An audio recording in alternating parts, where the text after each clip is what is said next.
নমস্কার, শুভ সকাল। আমরা কালকে ছিলাম বিষ্ণুপুরে হোটেলে। তো এখন আমরা হোটেল থেকে টিফিন করে চেক আউট করে বেরিয়ে পড়েছি বিষ্ণুপুরের এই মন্দিরগুলো ঘুরে দেখার উদ্দেশ্যে। আমি তো দেখছি আর তোমরাও দেখতে থাকো। এখন সময় 9টা। এটি হলো বিষ্ণুপুর রাসমঞ্চ। ভিতরটা ঘুরে দেখাচ্ছি, দেখো।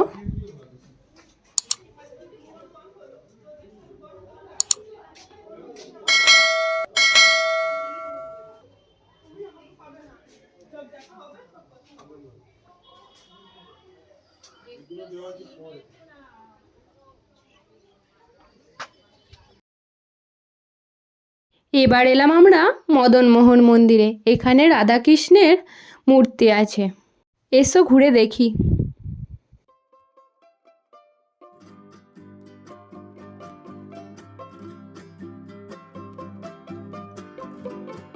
এদিকটা হলো রন্ধনশালা, আর ওখানে রান্নাও হচ্ছিল রাধা মাধবের ভোগের জন্য।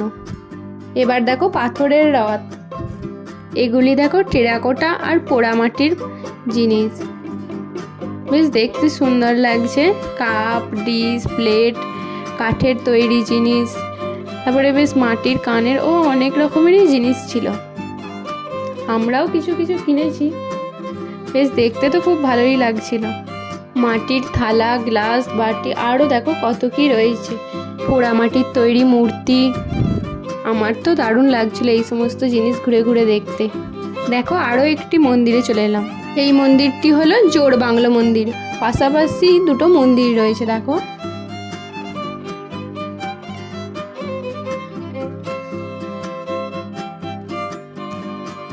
ঘুরতে ঘুরতে দেখো আবারও একটা মন্দিরে চলে এলাম। এটা হলো শ্যামরায়ের মন্দির। এই মন্দিরটির 5টি চূড়া থাকায় এই মন্দিরটিকে 5 চূড়া মন্দিরও বলা হয়ে থাকে। এই মন্দিরের নকশাগুলো দেখো অপূর্ব। অতীত আছে এই মন্দিরের নকশা তুলে বিভিন্ন সিল্ক শাড়ির নকশা তৈরি করা হয়।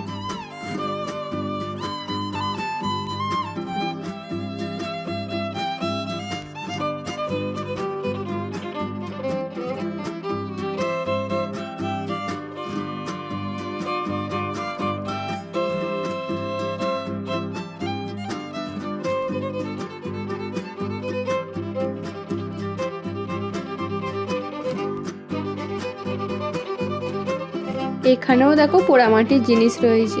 এই দেখো এই লণ্ঠনটা দেখে কিছু মনে পড়ছে আগেকার দিনের বাড়িতে সেই দেখা যেত। এখন তো আর দেখা যায় না বললেই চলে।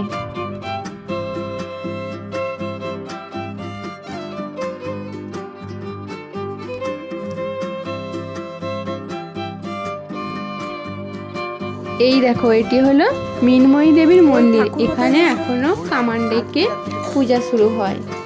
মন্দিরের ভিতরটি হলো এখনো মাটির। প্রতিদিনই অন্নপ্রসাদ রান্না হয়। এছাড়াও রয়েছে গুমঘর, ছিন্নমস্তা মন্দির। এখানে খুব সুন্দর আরতি হয় সন্ধ্যাবেলায়। দলমাদল কামান, গড় দরজা, নন্দলালা মন্দির, মদনমোহন মন্দির, সর্বমঙ্গলা মন্দির। তোমরাও ঘুরে দেখতে পারো। বিষ্ণুপুর তো ঘোরা আমাদের এবার শেষের দিকে। আমরা এবার এগোচ্ছি বনলতা রিসর্টের দিকে। চারিদিকে ঘন জঙ্গল, ঠান্ডা শীতের হাওয়া, পাতার ফাঁক দিয়ে মিষ্টি সূর্যের আলো, বেশ ভালো লাগছিল যেতে। আমরা এগিয়ে চলেছি বনলতা রিসর্টের দিকে।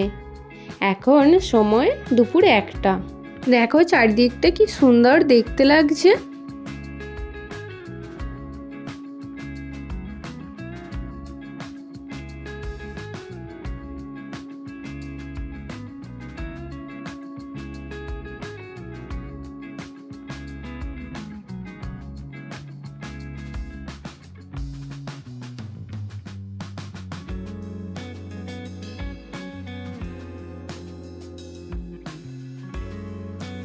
দেখো আমরা বনলতা রিসর্টে চলে এসেছি। এটা রিসর্টের সামনে এই দোকানগুলো বসেছিল। এখানেও মাটির জিনিস, পোড়ামাটির তৈরি জিনিস, টেরাকোটার নানা রকমের ঘর সাজানোর জিনিস সব পাওয়া যাচ্ছিল। কাঠের জিনিসও ছিল, তবে ওই বিষ্ণুপুরের তুলনায় এখানে দামটা একটু বেশি।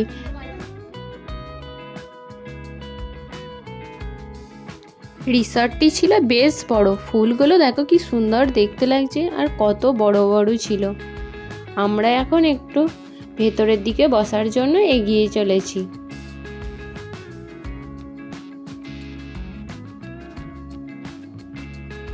খিদে তো খুব পেয়েছে, চলো গিয়ে বসা যাক।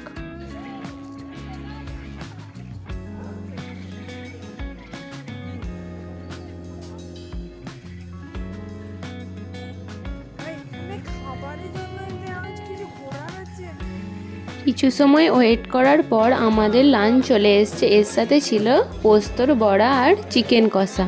সেটার জন্যই এখন ওয়েট করছি।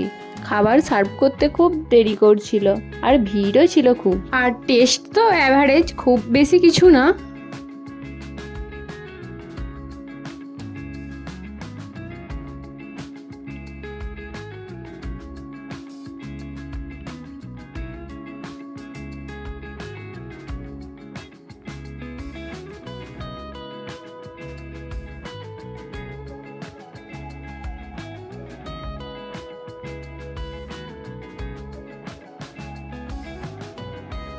লাঞ্চ তো কমপ্লিট, এবার মৌরি খেতে খেতে একটু ভিডিও করছিলাম।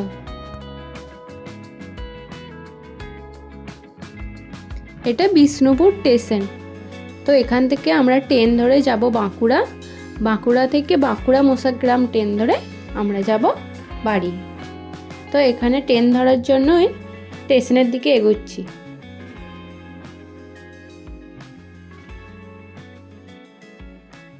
এখন প্রায় বিকাল হয়ে এসছে, ঘড়িতে বাজছে 4:15। চলো দেখি এখন কটায় ট্রেন আছে।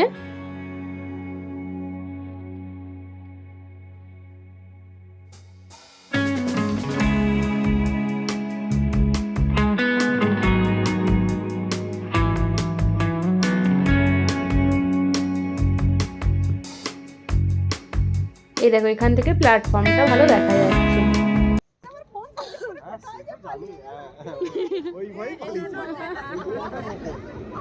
তো ট্রেনের জন্য এখন আমরা সবাই ওয়েট করছি আর একটু হাসাহাসি চলছে।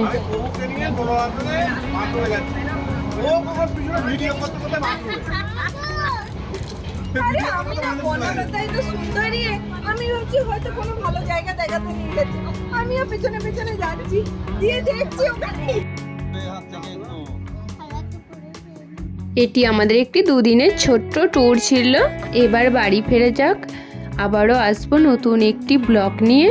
সবাই ভালো থেকো, সুস্থ থেকো আর ব্লগটি লাইক, কমেন্ট, শেয়ার করো। ধন্যবাদ।